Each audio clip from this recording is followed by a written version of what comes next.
To understand material structures, it is also important to understand phonons. But what are phonons? Phonons are frequencies inside of any solid. They originate in the solid skeleton.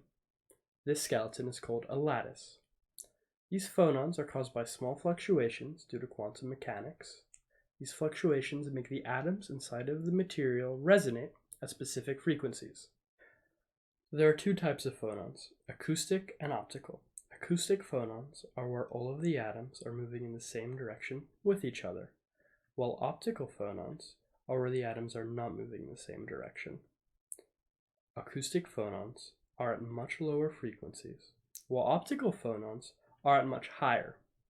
Depending on where the lattice is measured, different frequencies for these phonons can be found.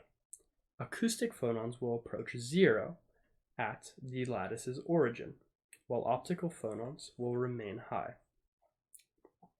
Going to a grid, or the phonon dance floor, it can be understood how phonons can originate. With a simple dance, each atom is identical to the next and uniform in the grid. However, as the dance gets more complicated, there are more unique atoms. The amount of phonons present scales directly proportionally to the amount of unique atoms, be it through placement or through size. For instance, if the dance consists of 135 unique dancers, there will be a total of 405 unique phonons in that lattice. Now, why are phonons important?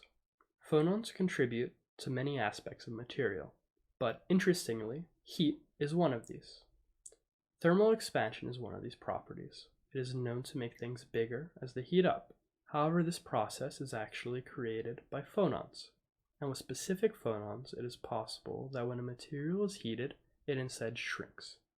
Staying in this realm, phonons play another important role in the understanding of heat transfer. For instance, why wood doesn't get as hot as quickly as a typical metal does. Phonons also interact with electrons. These are called phonon-electron effects. These are important in the understanding of electrical resistivity, both with the strengthening of this resistivity or how a lattice could superconduct. This strengthening of resistivity can be described by cars and traffic.